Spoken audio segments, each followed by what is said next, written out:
ఓం శ్రీ మాత్రే నమః. అందరికీ నమస్కారం అండి. రోజు ఈ వీడియోలో మనం ధనుసు రాశి వారి యొక్క పూర్తి జాతక ఫలితాల వివరణ అనేది తెలుసుకుందామండి. ఆగస్టు 4వ తేదీ అనగా మంగళవారం రోజు ఈ రాశి వారు ఎక్కడున్నా సరే అర్జెంటుగా ఈ వీడియోని అయితే వినండి.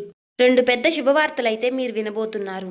శ్రీ సమ్మక్క సారక్క జ్యోతిష్యాలయం గురువు గారు విజయరాజు గారండి. ముఖం చూసి చేయి చూసి లేదా ఫోన్ కాల్ ద్వారానే జాతకం అనేది చెప్పబడను. స్త్రీ పురుష వశీకరణ చేయబడను. గుప్త నిధులు చేయడు ప్రయోగాలు కూడా చేయబడను. వ్యాపార సమస్యలు, రాజకీయ సమస్యలు, విదేశీ ప్రయాణం, ధనం నిలకడగలేకపోవటం, భార్యాభర్తల సమస్యలు, అత్తకోడల సమస్యలు, ఆస్తాగాదాలు, అప్పుల బాధలు, ఇలా ఏ సమస్యలకైనా 100% మీకు తీర్పు అనేది చెప్పబడను. ఈ గురువు గారు మీరు ఎక్కడున్నా సరే గురువు గారిని ఫోన్ కాల్ ద్వారా సంప్రదించవచ్చు. 9100263308 అండి. మీరు ఏ సమస్యలతో బాధపడుతున్న సమస్య నుంచి బయటపడాలంటే మాత్రం ఈ గురువు గారిని సంప్రదించి చూడండి. చాలా నమ్మకమైన గురువు గారు. సమస్య అనేది పరిష్కారం గురువు గారిది. మీకు నమ్మకం ఉంటే మాత్రం ఈ గురువు గారిని సంప్రదించి చూడండి. ఏ సమస్యలకైనా. అలాగే ఈ వీడియో నచ్చినట్లయితే ఓం శ్రీ మాత్రే నమః అని కామెంట్ చేసి లైక్ చేసి సపోర్ట్ చేయండి. యొక్క ప్రస్తుతం గురించి కూడా జరగబోతున్నటువంటి నష్టాలు ఏంటి, వచ్చే అదృష్టాలు ఏంటి, రాబోయే అదృష్టాలు మళ్ళీ వెనక్కి వెళ్ళబోతున్నాయా, లేకుంటే మనం ఈ పనులు చేస్తే కనుక మనకి అదృష్టం దక్కుతుందా అనేది క్లియర్ గా చెప్తాము. అందుకే ఈ వీడియో చివరి వరకు వింటేనే మేమేం చెప్తున్నామో మీకు పూర్తిగా అర్థమవుతుందండి. ఈ రాశి వారి యొక్క మానసిక స్థితి ఇప్పుడు పూర్తిగా ఎలా ఉంది అంటే గనుక, ఏది ఏమైనా సరే కష్టపడదాము, కష్టపడిన దానికి ఎంత వస్తుందో అంత రానివ్వు, చేసే పని చేసుకుంటూ పోదాము, దైవం ఏది నిర్ణయిస్తే విధి ఎలా రాసిపెట్టి ఉంటే అలాగే జరుగుతుందని చెప్పి ఒక రకమైనటువంటి మానసిక స్థితిని స్థిరంగా ఉంచుకుని చేసేటటువంటి వృత్తి పట్ల శ్రద్ధను పెట్టుకుని చాలా క్రమశిక్షణతో పనులు చేసుకుంటున్నారు ఈ రాశివారు అని చెప్పుకోవచ్చు. కానీ కొన్ని ఎవరైతే మన చుట్టూ ఉండేవారు ఉంటారో వారి యొక్క ఎఫెక్ట్స్ కూడా మన మీద అనేవి చూపిస్తూ ఉంటాయి. వీటి వల్ల ఏమవుతుంది అంటే గనక ఈ యొక్క రాశి వారి యొక్క జీవితంలో కొన్ని డిస్టర్బెన్స్ అంటే కొన్ని అంతరాయాలు అనేవి జరగబోతున్నాయి. ఎందువల్ల జరగబోతున్నాయి అంటే గనక చేస్తున్నటువంటి కష్టం ఏదైతే ఉందో, వస్తున్నటువంటి రూపాయి ఏదైతే ఉందో, అది రూపాయి కానివ్వండి, 10 రూపాయలు కానివ్వండి, లేదంటే 1,00,000 రూపాయలైనా కానివ్వండి, ఈ సంపాదన ఏదైతే ఉందో ఈ యొక్క సంపాదన అనేది గుట్టుగా దాచుకునేది ఈ యొక్క రాశి వారిలో లేదు. ఇలా గుట్టుగా దాచకుండా ఎవరి దగ్గర దాచాలో వారి దగ్గర దాచకుండా, ఎవరి దగ్గర మాట్లాడకూడదో వారి దగ్గర బట్టబయలు చేస్తున్నారు. దీని కారణంగా జరుగుతుంది ఏంటి అంటే గనుక, ఇక్కడ వీరి యొక్క సంపాదన ఎవరైతే కళ్ళ ముందు చూస్తున్నారో, వీరి యొక్క కష్టాన్ని కళ్ళ ముందు చూస్తున్నారో, వీరిని దోచుకునే ప్రయత్నం చేస్తున్నారు. అది కూడా వీరికి తెలియకుండా. అది ఎలా అంటే గనుక, అక్కడే మీ రాశికి కొంత చెడు ఎఫెక్ట్ అనేది పడుతుంది. అది మీరు కంప్లీట్గా చాలా అర్థం చేసుకోవాలి. చుట్టూ ఉండే వాళ్ళు కూడా చాలా మంచి వాళ్ళు అని భ్రమపడద్దు. ఎందుకంటే ఇక్కడ స్నేహం రూపంలోనూ, లేదంటే గనుక పార్ట్నర్ రూపంలోనూ, లేదంటే బంధువుల రూపంలోనూ, ఇలా ఎవరైనా కానివ్వండి, వీరి వల్ల ఏమవుతుంది అంటే గనుక కొంచెం సెంటిమెంటల్గా మనుషుల్ని ఎమోషనల్ చేసి, బ్లాక్మెయిల్ చేయకుండానే చేసినట్లుగా చేసి, మీ దగ్గర నుంచి 1 రూపాయి అయినా లాగడం కానీ, లేదా మీ దగ్గర నుంచి మరొకరికి పెట్టించడం కానీ చేస్తూ ఉన్నారు. ఇలా చేయడం వల్ల ఏమవుతుంది అంటే మీ యొక్క ధనం అనేది మీకు 100% దక్కకుండా అందులో 20% అనేది బయటికి వెళ్ళిపోతుంది. కానీ ఈ 20% బయటికి వెళ్ళిపోవడాన్ని కూడా ఈ రాశి వారు గమనించలేకపోతున్నారు. ఇక్కడ మీరు నన్ను ఒక ప్రశ్న వేయొచ్చు, గురువు గారు అంత గమనించలేనంత పిచ్చివాళ్ళమా మేము ఏంటి అని చెప్పి. నేను ఆ ఉద్దేశంతో చెప్పడం లేదు. మీరు అసలు పిచ్చివాళ్లే కాదు. ఈ రాశి వారు చాలా తెలివైన వారు, డబ్బు మీద చాలా మంచి మనస్తత్వం కలిగిన వారు, చాలా మంచి మనసుతో కష్టపడే మనస్తత్వం కలిగిన వారు, ప్రతి రూపాయి కూడా దాచిపెట్టుకునే రకంగా కలిగిన వారు. కానీ ఇక్కడ మనకి ఏదైతే లక్ష్మీదేవి మన దగ్గరికి వస్తున్నప్పుడు దాన్ని మనం భద్రంగా గుప్పెట్లో దాచిపెట్టుకోవాలి. గుప్పెడు విప్పి 10 మందికి చూపిస్తే గనుక నరదిష్టి అనేది ఒకటి ఉంటుంది. ఈ నరదిష్టి అనేది మనల్ని కాలుస్తుంది. అది మనకి ఒక తెలియకుండానే మనల్ని నాశనం చేస్తుంది. తీరా పూర్తిగా చేజారిపోయినాక అయ్యో అని ఆకులు పట్టుకుంటే ఏమీ ఉపయోగం ఉండదు. కాబట్టి చుట్టూ ఉండేవారిని మాత్రం తేలికగా నమ్మవద్దు. వారి కోసం 1 రూపాయి అయినా సరే ఎట్టి పరిస్థితుల్లోనూ ఖర్చు పెట్టవద్దు. ఇది బంధువుల రూపంలో అయినా, స్నేహితుల రూపంలో అయినా, లేదంటే మీ దగ్గర పనిచేసేవారు ఎవరో ఒకరు ఉంటారు కదా, వారినైనా సరే మీరు నమ్మవద్దు. ఒక్క పాయింట్ కనుక మీరు గుర్తు ఉంచుకుంటే లైఫ్లో మీరు చాలా వరకు ఎదుగుతారు. ఇది మొదటి విషయం. ఇక రెండో విషయం ఏమిటి అంటే గనుక, రాశి వారికి ఉన్నటువంటి చాలా మైనస్ పాయింట్ ఏమిటి అంటే అతి కోపం. ఈ యొక్క అతి కోపం వలన చాలా మంది శత్రువులు వీరికి జీవితంలో ఉంటున్నారు. వీరికి కోపం వచ్చినప్పుడు ఏంటి అంటే ఆ కోపాన్ని కంట్రోల్ చేసుకోవడం లేక, మనం ఎక్కడున్నాము, మన చుట్టూ ఎవరున్నారు, మనకంటే పెద్దవాళ్ళు ఉన్నారా, లేక మనకంటే చిన్నవాళ్ళు ఉన్నారా, మనం ఇప్పుడు ఏ సిచ్యువేషన్లో ఏ మాట మాట్లాడాలి అనేది కూడా గ్రహించకుండా కోపం అనేది బయటికి వ్యక్తపరిచేసి ఎదుటివారి మీద చాలా కోపంగా పెద్దగా అరుస్తూ ఉంటారు. ఈ విధంగా అరవడం వలన ఆ కాసేపు మీ కోపాన్ని బయట పెట్టి చూపించేసుకుంటూ ఉంటారు. దీని వలన మీరు చాలా వరకు కూడా మీరు అనుకున్నటువంటి మీ చుట్టూ ఉన్నటువంటి మీ మనుషులైనటువంటి వారిని మీరు దూరం చేసుకుంటూ ఉంటున్నారు. అనుకున్న వాళ్ళు ఎవరైతే ఉన్నారో వారు కూడా మీకు దూరం అయ్యే అవకాశాలు ఎక్కువగా ఉంటాయి. అలాగే మీరు ముఖ్యంగా వీరితో ఎంతవరకు కూడా మనం మంచిగా ఉండకూడదు. వీరిని ఎలాగైనా సరే సాధించాలి, వీరికి మనశ్శాంతి లేకుండా చేయాలి. ఎందుకంటే వీరు ఆ సమయంలో నన్ను అలా అన్నారు అని చెప్పి మీ మీద ఎక్కువగా శత్రుత్వాన్ని పెంచుకునేవారు కూడా ఉంటారు. అలా మేము శత్రువులమే మీ మీద కక్ష సాధించబోతున్నాము, ఏదేమైనా మేమేంటో మీకు చూపిస్తాము అని ఎవరు కూడా మనకి చెప్పరు. మొఖాన బోర్డు వేసుకుని తిరగరు, కానీ తిరిగి మిమ్మల్ని తిరిగి కోలుకోలేనటువంటి దెబ్బ కొడతారు. కాబట్టి ఎవరి మీద కూడా అంత కోపాన్ని ప్రదర్శించకండి. తన కోపమే తనకి శత్రువు అన్న పాయింట్ ఒకటి గుర్తు చేసుకోండి.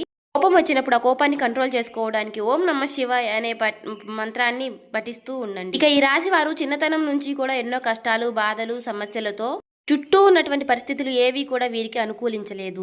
నా అనుకున్న వారే వీరిని స్వార్థం కోసం వాడుకుని వీరిని అనేక రకాలుగా కష్టాలకు గురిచేసి, ఎన్నో రకాలైనటువంటి మానసికమైనటువంటి వేదలకు గురిచేసి, వీరిని ఒక ఎమోషనల్గా టార్చర్ చేసి, వీరి యొక్క కష్టాన్ని వీరిని డబ్బు రూపంలో వాడుకున్న వారే వీరికి ఎక్కువగా ఉంటారు. దీని కారణం ఏం జరుగుతుంది అంటే గనుక ప్రేమకు వీరు దూరం అవుతారు. వీరికి తల్లిదండ్రుల ప్రేమ అంతగా దొరకదు, తోడుబుట్టువుల ప్రేమ అంతగా దొరకదు. ఎప్పటికీ కూడా ఇక బయట స్నేహితులతో ఎక్కువ అటాచ్మెంట్గా ఉండటం, స్నేహితులతోటి ఎక్కువగా పరిచయాలు పెంచుకోవడం, మంచి అయినా చెడు అయినా సరే ఎక్కువగా చెడు ఆకర్షిస్తుంది అని అంటారు. అలా చెడు ఆకర్షించి కొంతమంది వారి లైఫ్లు స్పాయిల్ చేసుకున్న వారు కూడా రాశి వారిలో ఎక్కువగా ఉన్నారు. ఎందుకు ఈ మాట చెబుతున్నాను అంటే కనుక ఏది ఏమైనా సరే మనం ఎప్పుడూ కూడా ప్లస్ పాయింట్లే చెప్పుకోకూడదు, అప్పుడప్పుడు మైనస్ పాయింట్లు కూడా చెప్పుకోవాలి.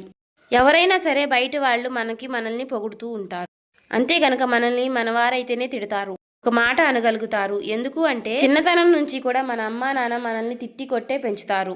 ఎందుకంటే మీరు మంచి ఏంటో చెడేంటో తెలుసుకోవాలి, అప్పుడు దారి వైపు అడుగు పెట్టకూడదు అన్న ఉద్దేశంతో. అలాగే ఇప్పుడు ఈశ్వరుడు కూడా నా చేత పలికించారు అంటే దాని అర్థం మీరు మంచిని గ్రహించాలి అని. ఇక్కడ ఇప్పుడు మీరు తెలుసుకోవాల్సింది కూడా చెడు అనేది అంతే చాలా తొందరగా ఆకర్షిస్తుంది, చాలా ఆలస్యంగా అర్థమవుతుంది. మీ యొక్క చెడు స్నేహాలు ఏంటి అంటే కనుక చాలా త్వరగా అట్రాక్ట్ చేసుకుని మిమ్మల్ని కూడా చెడు మార్గంలో నడిపించే ప్రయత్నం చేస్తాయి. కాబట్టి ఈ మనసుకి ఇది తప్పు అని తెలిసినప్పుడు ఆ తప్పు మీరు చేయకుండా ఉంటేనే మంచిది.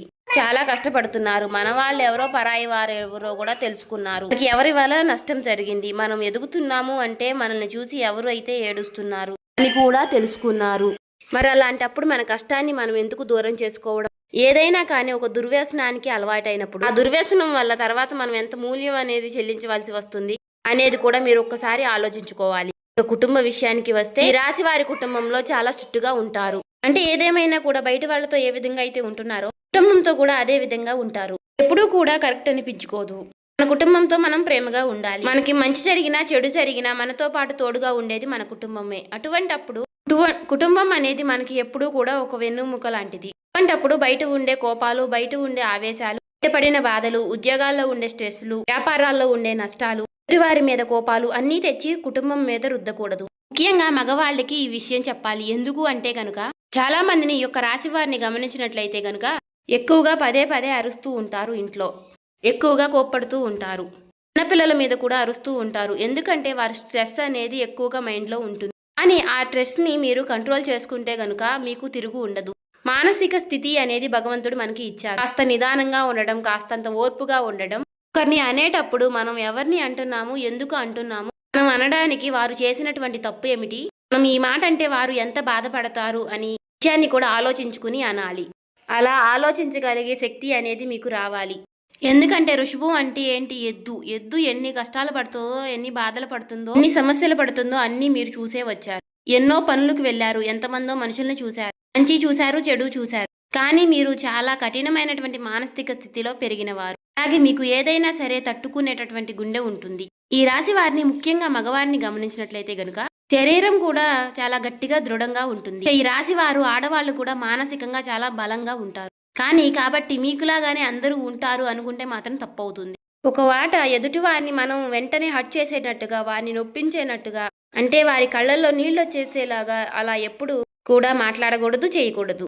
అలా చేయడం వల్ల ఏమవుతుంది అంటే ఇప్పుడు ఈ జన్మలో చేసినటువంటి కర్మానుకారం ఈ జన్మలోనే పడాలి అంటారు కదా.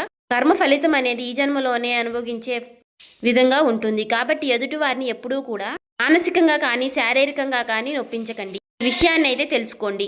ఇక ఈ రాశి వారిని ఎందుకు అర్జెంటుగా ఈ వీడియో చూడమన్నా, అసలు 2 పెద్ద శుభవార్తలు ఏమిటి అనే విషయం, రేపటి రోజున మీకు వచ్చేటటువంటి మొట్టమొదటి శుభవార్త ఏమిటి అంటే వీరి యొక్క లైఫ్ పార్ట్నర్ వల్ల మీకు పెద్ద లాభం చేకూరుతుంది. మొదటి నుంచి కూడా మీకు మేము చెబుతున్న వార్తే. ఈ రాశి వారికి వీడియోస్ కనుక ముందు నుంచి మీరు చూస్తున్నట్లయితే ఈ రాశి వారికి లైఫ్ పార్ట్నర్ వల్ల చాలా అదృష్టం అనేది పడుతుంది. ముఖ్యంగా ఈ రాశి వారి యొక్క లైఫ్ పార్ట్నర్లు చాలా కష్టజీవులు, చాలా శ్రమజీవులు. వీరు ఎంత కష్టపడతారో వీరి యొక్క ప్రతి కష్టాన్ని వారు అర్థం చేసుకునే విధంగా ఉంటారు. అలాగే ఇందాక నేను చెప్పినట్లుగా వీరి గుండె చాలా బలమైనది, గట్టిది అని చెప్పి మనసు కూడా చాలా కష్టాలను ఎదుర్కొని నిలిచింది. అలా ఉంది కాబట్టి ఈ రాశి వారికి చాలా మొరటి స్వభావం ఉంటుంది. కానీ అవతలి వారిది చాలా సున్నితమైనటువంటి మనస్తత్వం. వీరిద్దరూ కూడా అప్పుడప్పుడు కాకుండా చాలా తరచుగా, అంటే భార్యాభర్తలు ఎక్కువగా గొడవలు పడుతూ ఉంటారు. అలాగే ఈ యొక్క రాశి వారికి వీరు చేసేటటువంటి పనుల వల్ల కానివ్వండి, లేదా మీ యొక్క లైఫ్ పార్ట్నర్ వల్ల పుట్టినింటి వైపు నుంచి కానివ్వండి, ఏదేమైనా సరే వీరికి లాభం అనేది వస్తుంది. ఇది మాత్రం 100% లాభం. సమాజంలో గౌరవం అనేది పెరుగుతుంది. డబ్బు పరంగా కూడా చాలా వరకు లాభాలు అనేవి కలిసి వస్తాయి. ఇది 100% జరుగుతుంది, రాసి పెట్టుకోండి. ఈ మొదటి శుభవార్త. ఇక రెండో శుభవార్త ఏమిటి అంటే గనుక, రాశి వారికి చేస్తున్నటువంటి వృత్తి ఏదైతే ఉందో ఆ వృత్తి నందు గతంలో చేసినటువంటి చాలా మోసాలను అధిగమించి ఆ మోసం ఏ విధంగా జరిగిందో తెలుసుకొని వాళ్ళకి కాస్తంత దూరంగా ఉండడం వలన ప్రతి రూపాయి మీద జాగ్రత్త అనేది తెలుసుకోగలిగితే మీరు చేసే పని నందు చాలా వరకు కూడా ధనం లాభవుతుంది అని చెప్పుకోవచ్చు. అంటే వీరికి ఇప్పుడు లక్ష్మీ కటాక్షం అనేది పుష్కలంగా ఉంది. ధన ద్వారాలు తెరుచుకోబోతున్నాయి. అన్ని గ్రహాలన్నీ కూడా ఏవైతే ధనం రావడానికి చేసేటటువంటి గ్రహాలన్నీ కూడా అనుకూలమైనటువంటి స్థితిలో ఉండటం వలన ధన ప్రవాహం అనేది మీకు అధికంగా ఉంటుంది. కానీ ఇక్కడ మీకు జాగ్రత్త అనేది ముఖ్యం. మీరు కష్టపడుతున్నారు, ధనం లేదు అని చెప్పి అనకండి. మీరు శ్రమ చేస్తున్నారు, మీ సమయాన్ని చాలా పనినందు పెడుతున్నారు, అయినా కూడా ధనం నిలవడం లేదు అంటే గనుక కాస్తంత అజాగ్రత్త. ఎదుటివారు వాళ్ళని గుడ్డిగా నమ్మడం వల్ల మీరు లాస్ అవుతున్నారు. అలా గనుక జరగకుండా చూసుకుంటే గనుక మీరు చాలా వరకు లైఫ్లో మీరు ముందుంటారు. చూసారు కదండి. ఈ వీడియో నచ్చితే ఓం శ్రీ మాత్రే నమః అని కామెంట్ చేయండి. ఇంకా సబ్స్క్రైబ్ చేసుకునే వాళ్ళు సబ్స్క్రైబ్ చేసుకోండి.